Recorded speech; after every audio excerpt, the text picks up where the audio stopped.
อะระหังสัมมาสัมพุทโธภะคะวาพุทธังภะคะวันตังอภิวาเทมิ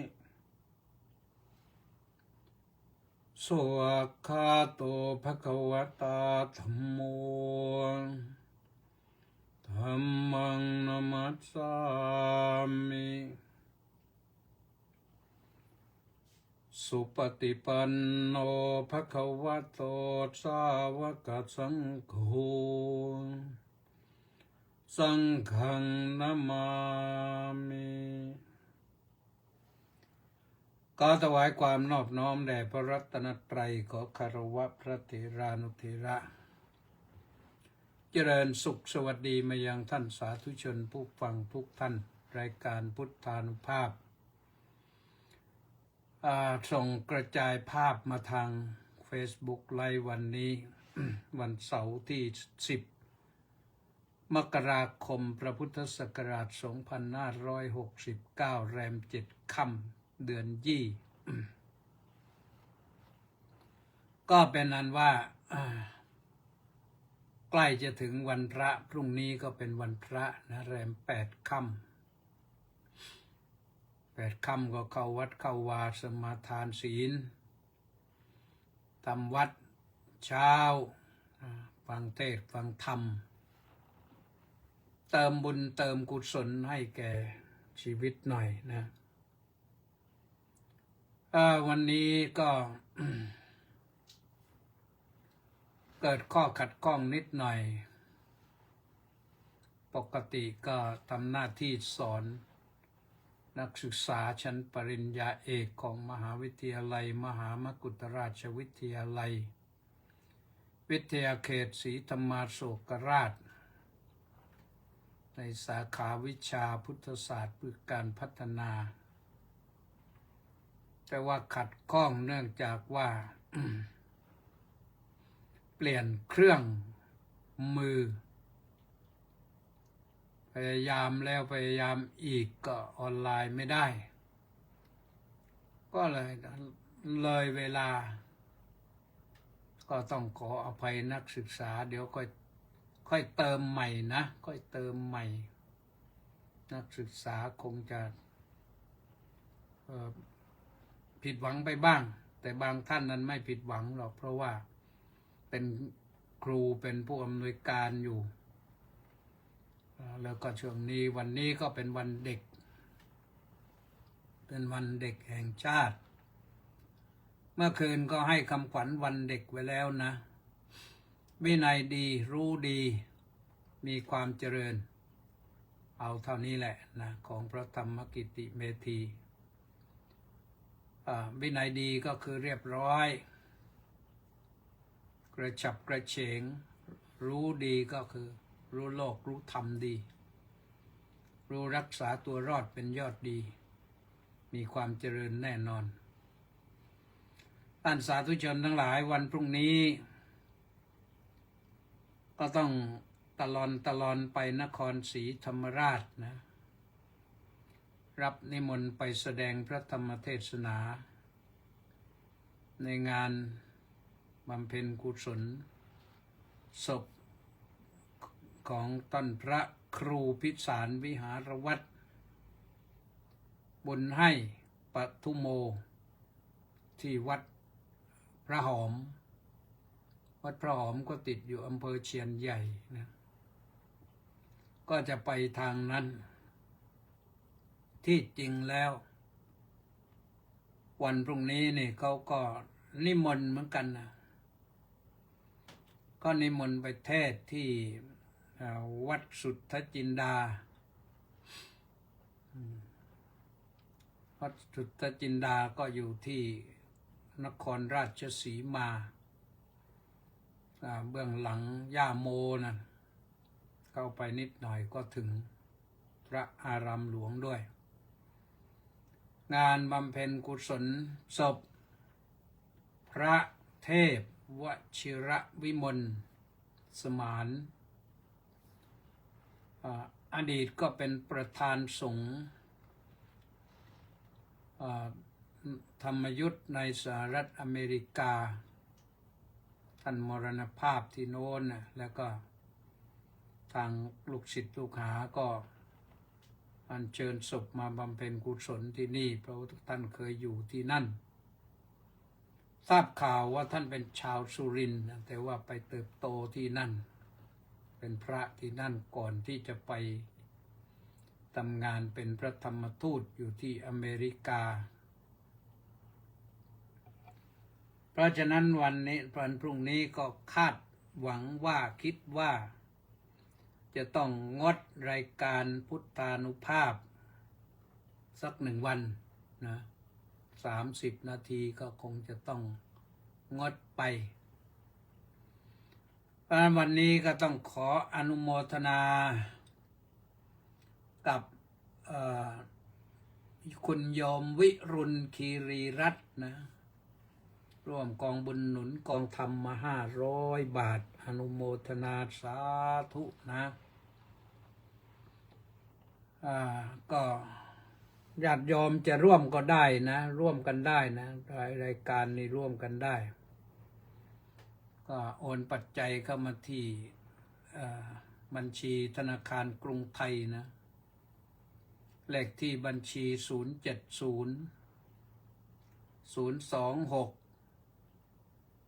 0870เขียนติดกันไปอย่างนั้นเขาก็รู้เรื่องนะเครื่องมือมันจัดการได้070 026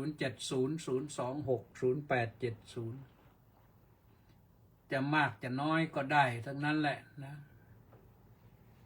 20 บาท30 บาท40 บาท50 บาท100 200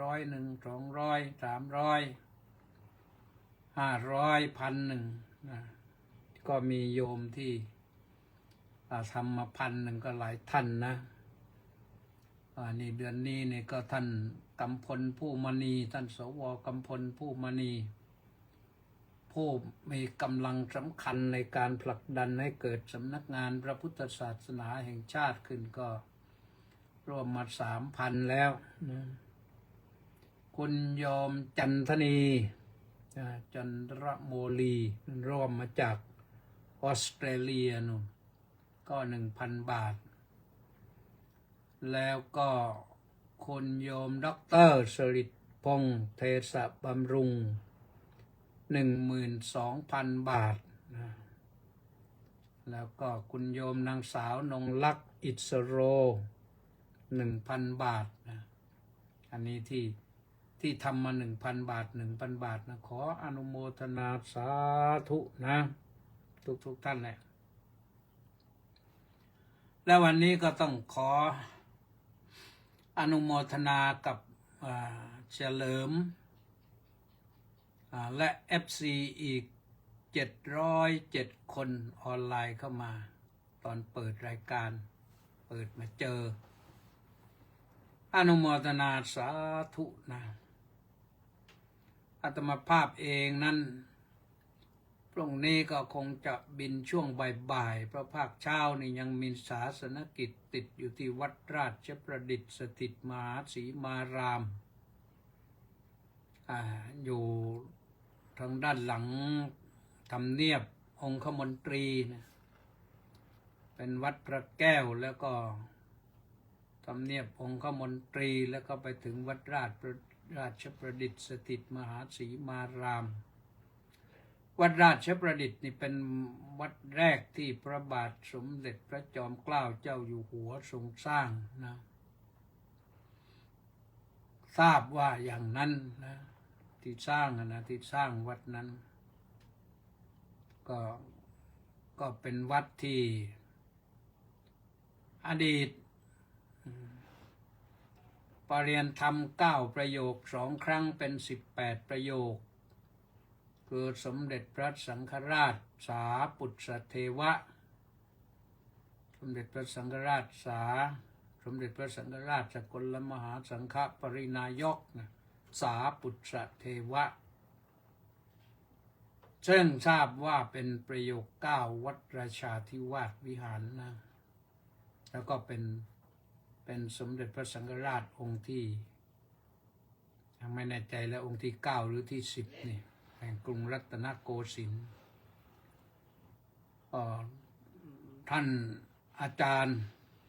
นิมนต์มาก็ต้องรับไปนะต้องรับไปไม่ไปไม่ได้อาจารย์ลงนามมาเรียบร้อยต้องไปนะแต่ว่าไปสวดพระพุทธมนต์นะเป็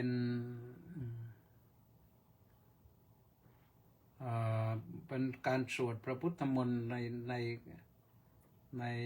นงานนี้นะ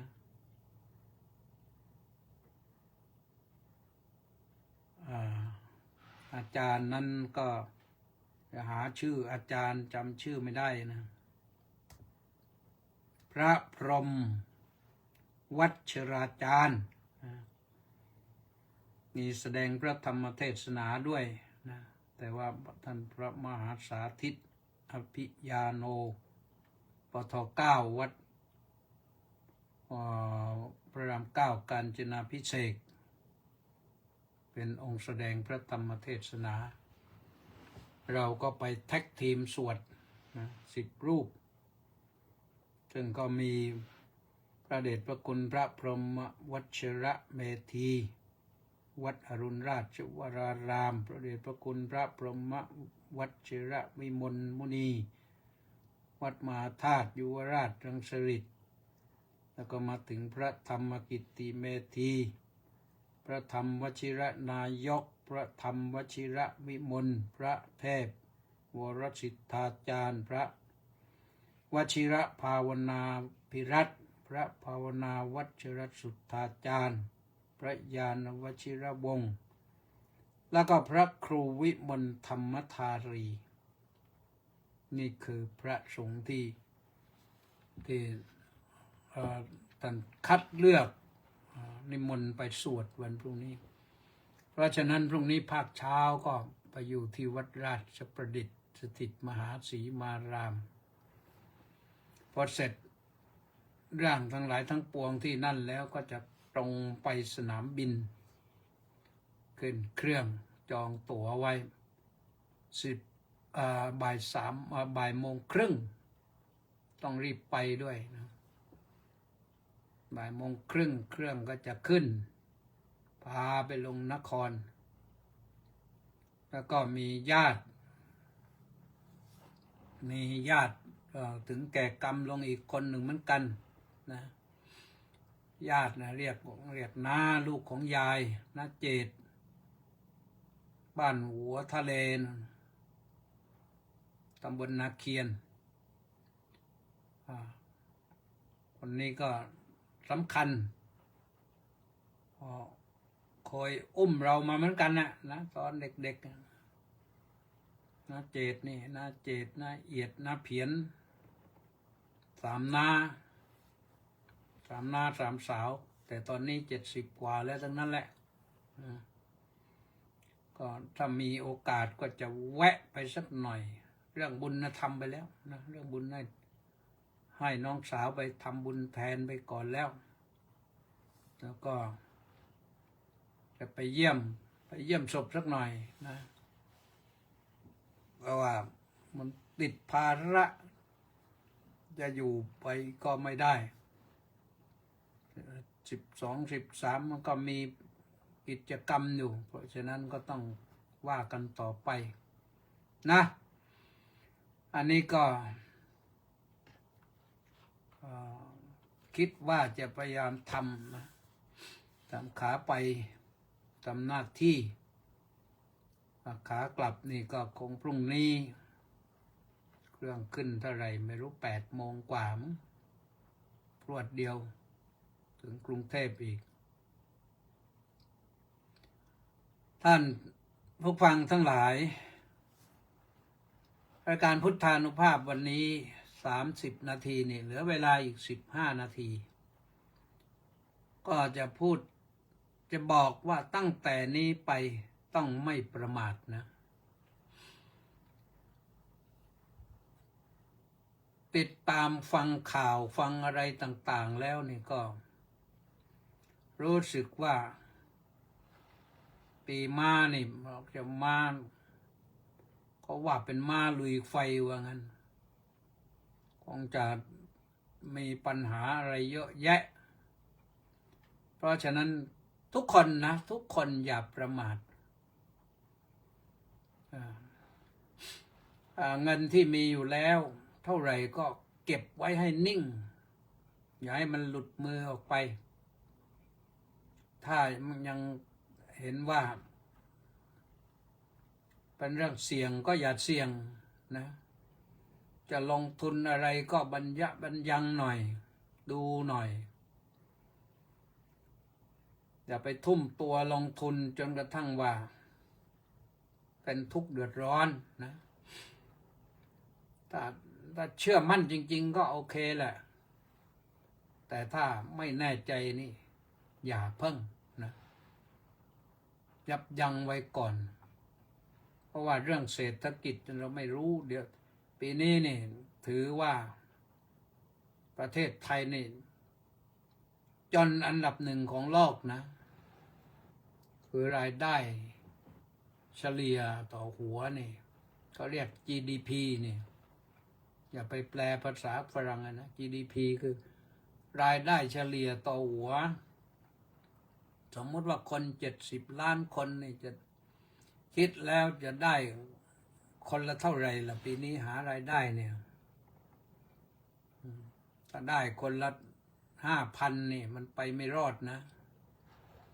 ได้คนละ5,000นี่ไปไม่รอดเพราะเอาครอบครัวไม่รอดอย่างนี้5,000คนเดียวก็ย่ำแย่แล้วนะคนต้องมีรายได้เป็นหมื่นถึงจะอยู่พออยู่ได้อันหน้าอันหลังได้บ้างทีนี้คนที่มีครอบครัวใน10,000มันก็อยู่ลำบากนะยิ่งถ้าในเมืองนี่ลำบากใหญ่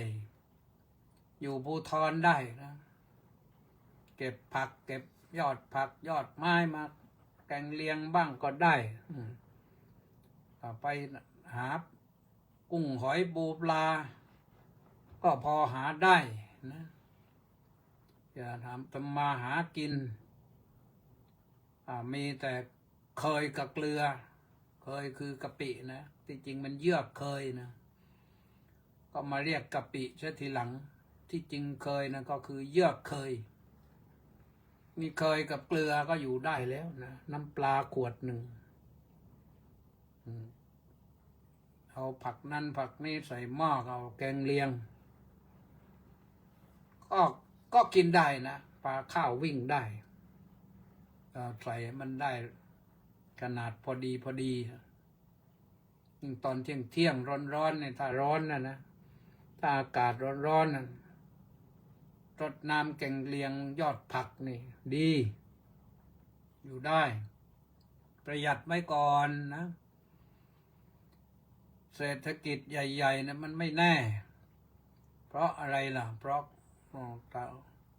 ลุงทรัมป์ก็ขึ้นภาษีมาแพงๆเล่นมาเป็น100% 37%ตอนนี้มันเหลือ19%แล้วเจรจากันนะก็เบาหน่อยแต่ว่าถึงอย่างนั้นมันทำให้เงินเราแพงนะพอเงินแพงของมันก็ถูกลงขายอะไรได้มันก็ถูกลงนะแต่ประเด็นปัญหาก็เงินแพงเนี่ยต่างประเทศเขาไม่มาซื้อสินค้าเราผลิตอะไรไปก็ขายเขาไม่ได้พอซื้อของเราเมื่อก่อน100มันก็ได้ของไป5 ชิ้นสมมติเดี๋ยวนี้เอาของมา100มันไม่ได้5 ชิ้นมันจะได้4 ชิ้นก็ลำบากในเทียบกับเงินต่างประเทศนะก็น่าเป็นห่วงแล้วก็พูดกันไปพูดกันมาหนาในหน้าจอโทรทัศน์บ้างหน้าจอสื่อโซเชียลบ้างไฟก็ต้องระวังที่ระวังในระวังบ้านเราด้วยนะบ้านของเรานี่เราใช้ไฟฟ้าแล้ว ถ้าใช้แม้แต่ใช้ตะเกียงนี่ก็ต้องระวังตะเกียงมันล้มน้ำมันหกแล้วก็ติดตุ้มเข้าไปมันไหม้บ้านเราจะทำยังไงบ้านเราไม่มีรถดับเพลิงด้วยนะในภูธรนะรถดับเพลิงไปถึงอ้าวไหม้หมดบ้านพอดีเลยเสื้อผ้าที่นอนที่นั่งไม่เหลือนี่ถ้ามีไฟฟ้ามันจะช็อตเอาอีกมันจะอะไรมันลัดวงจรอีกต้องดูแลให้เรียบร้อยนะนี่เมื่อข่าวเมื่อเช้านี่รู้สึกเขาบอกว่ามีไฟไหม้บ้านแล้วไฟฟ้าลัดวงจรที่เครื่องอะไรเครื่องสูบน้ำหรือเครื่องอะไรเนี่ยนี่อันตรายนะอันตรายเพราะฉะนั้นอย่าประมาทมีสติเข้าไว้นะมีสติสำรวจตรวจสอบมีสติก็คือไม่ลืมลืมก็คือประมาทมีสติมากทำให้ประมาทน้อยๆไม่ประมาทเลยเป็นดีจะเดินทางเยื้องย่างไปไหนขึ้นรถลงเรือก็ต้องไม่ประมาทหาที่นั่งให้เหมาะเจาะดีๆถ้าหาไม่ได้เขาจัดให้นั่งก่อนนั่งไปแล้วก็สมมติว่านั่งรถก็อย่าสับว่างกไม่ใช่ขึ้นรถแล้วก็หลับขึ้นรถแล้วก็หลับลืมตัวเวลาเกิดอุบัติเหตุเพศภัยขึ้นมาไม่ได้ระมัดระวังตัวเลยคนที่เขาระมัดระวังตัวดีนะก็ปลอดภัยนะพระพุทธเจ้าก็ตรัสบอกไว้ว่านันยัตระอินริยสังวราโสทิ้งปัสสามิปานินังนะแปลให้มันเข้าใจง่ายก็คือพระพุทธเจ้าตรัสว่าความสวัสดีย่อมมีแก่คนผู้ระมัดระวังตัวดีไม่ประมาทอะไรมีสตินะตาไว้ดูก็ต้องดูหูไว้ฟังก็ต้องฟังจมูกได้กลิ่นก็ต้องกลิ่นลิ้นลิ้มรสก็ต้องลิ้มไม่ก็ต้องลิ้มกายสัมผัสก็ต้องระมัดระวังตาดูนี่มันก็ถามว่านั่งรถดูได้ไหมต้องช่วยดูนะฮะมันเป็นอย่างไรดีไม่ดีบางทีรถมันมีไฟไหม้หัวรถตุ้มนี่โชเฟอร์นั่งไม่เห็นเราก็ต้องบอกนะควันขโมงแล้วหูก็ฟังเสียงรถเสียงรถมันดังแปลกทำไมมันปึ้งปังยางแบนหรือเปล่าหรือว่าเสียงมันจะระเบิดแล้วจมูกได้กลิ่นก็นั่งในรถก็ต้องพิสูจน์ดูว่าไอ้มันกลิ่นเครื่องไหม้หรือเปล่ายางไหม้หรือเปล่าอันนี้ช่วยได้ทั้งนั้นเลยนะเพราะฉะนั้นก็ต้องระมัดระวังนะต้องระมัดระวังต้องไม่ประมาทคนอยู่เมืองในเมืองนี่นะเดินข้ามถนนหนทางก็ต้องระมัดระวังดูซ้ายดูขวาดูซ้ายให้ดีรถมันจะมาทางขวาเราดูทางขวาก่อนแต่เพลงมันก็บอกว่าต้องมองซ้ายขวาแต่รถมันจะมาทางขวาเราเพราะเราใช้เลนขวาว่าเรานิยมใช้เลนขวาไอ้เลนนี่ก็เหมือนกันนะเลนกับเลนมันไม่เหมือนกันนะถ้าเลนนะมันหมายถึงเลนแว่นถ้าเลนนะหมายถึงช่องถ้าลายหมายถึงเส้นนะเส้นก็ทางม้าลายนะหรือเส้นที่เขาตีไว้แยกอะไรต่างๆเนี่ยฟังแล้วก็เดี๋ยวนี้ก็พูดผิดกันทั้งนั้นแหละนะก็พูดผิดกันทั้งนั้นพูดได้ถูกใช่ก็ดีนะถ้าเลนหมายถึงช่องที่รถจะวิ่งนะถ้าลายหมายถึงเส้นที่เขาตีแบ่งไว้ว่ารถไปทางไหนซีกไหน ถ้าเลนส์หมายถึงเลนส์แว่นเลนส์หรือตัวเลนส์ที่มันเจาะกินง่ามนิ้วมือนิ้วเท้านะที่อันนั้นเป็นสัตว์เป็นเชื้อโรคนะเอาแหละก็มันเป็นนั้นว่านี่ประจิมประเสริฐสมบอกว่าผมแชร์แล้วครับพระเดชพระคุณสาธุสาธุสาธุนะช่วยกันแชร์เยอะๆหน่อยนะวันนี้พูดถึงเรื่องสำหรับทุกคนนะเรื่องสำหรับทุกคนคนไทยเราทุกคนเราประมาทไม่ได้ตอนนี้นะเรื่องสงครามก็ไม่รู้ว่าจะจบกันขนาดไหนนะที่รบกับเขมรก็จะรบเราอยู่เรื่อยเราหยุดเขาไม่หยุดเราก็ลุยต่อดินะทหารเขาไม่ยอมนะพระนี่ไม่ไปว่าอะไรก็แล้วแต่ว่าก็เห็นใจทหารเหมือนกันแหละนะทหารก็มีครอบครัวเหมือนกันไม่อยากไปรบหรอกไปรบแล้วมันก็เสี่ยงไม่รู้อะไรต่ออะไรนั่นเสี่ยงชีวิตเสี่ยงอะไรต่างๆก็สงสารญาติโยมกันเลยต้องอพยพนะนี่วันนี้สระแก้วนี่ต้องอพยพกันทั้งอำเภอนะจังหวัดสระแก้วนะใครอยู่ไกลก็เป็นกำลังใจให้กันหน่อยนะเป็นกำลังใจให้กันหน่อยเพราะฉะนั้นเรื่องเศรษฐกิจอย่าประมาทเรื่องน้ำอย่าประมาทเรื่องไฟอย่าประมาทแม้เรื่องลมก็อย่าประมาทดูไว้ดีว่าบ้านเราถ้าลมมานี่เราจะปลอดภัยไหมเรื่องแผ่นดินไหวบ้านเราแข็งแรงพอไหมแล้วก็ในสรุปก็คือทั้งหลายทั้งปวงก็เรื่องจับจ่ายใช้สอยต้องไม่ประมาทเรื่องโรคภัยไข้เจ็บก็ต้องไม่ประมาทเจ็บไข้น้อยๆก็รักษาพยาบาลเสียก่อนนะเอาธรรมะไว้ธรรมะคือสตินี่แหละ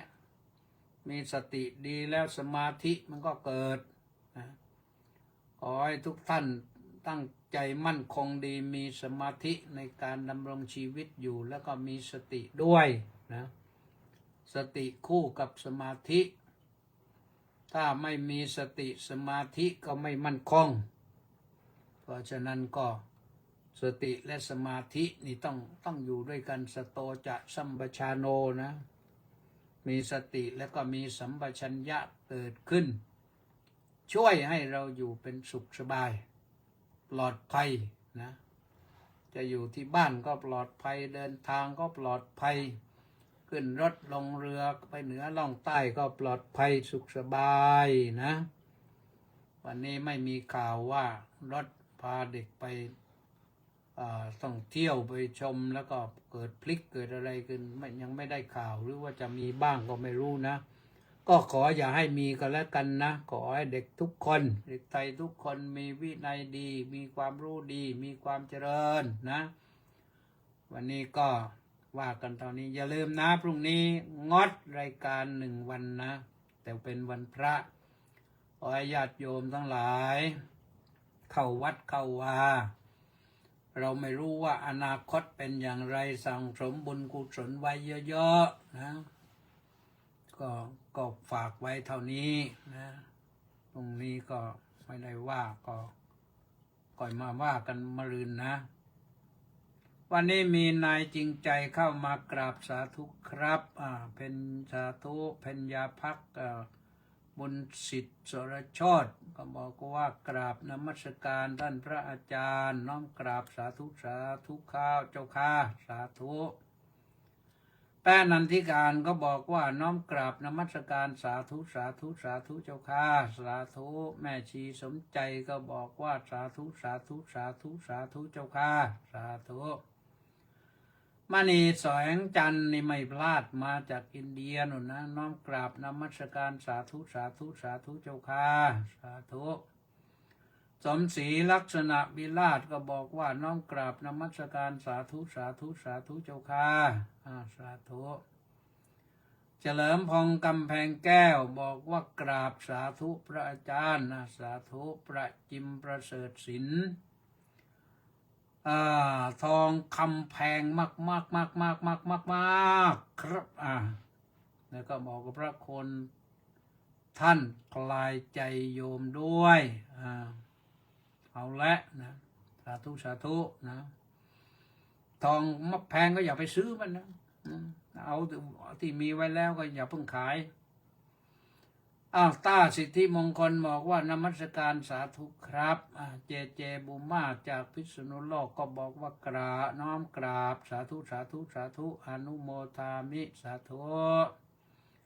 ประจิมยังบอกว่าผมแชร์แล้วครับประเดชประคุณสาธุนะเจโสนครสวรรค์บอกว่ากราบสาธุสาธุสาธุสาธุสาธุสุมาลักษมีดวงสมสาก็บอกว่าน้อมกราบเจ้าค่ะสาธุสิริวัลพรสงเคราะห์บอกว่าน้อมกราบสาธุในธรรมคำสอนเจ้าค่ะสาธุจบเท่านี้นะพอกันเท่านี้ขอความสุขความสวัสดีความเจริญในธรรมของพระสัมมาสัมพุทธเจ้าจงมีแก่ทุกท่านตรงนี้วันพระอย่าลืมสั่งสมบุญกุศลไว้ให้เยอะๆเท่าที่ทำได้นะสวัสดี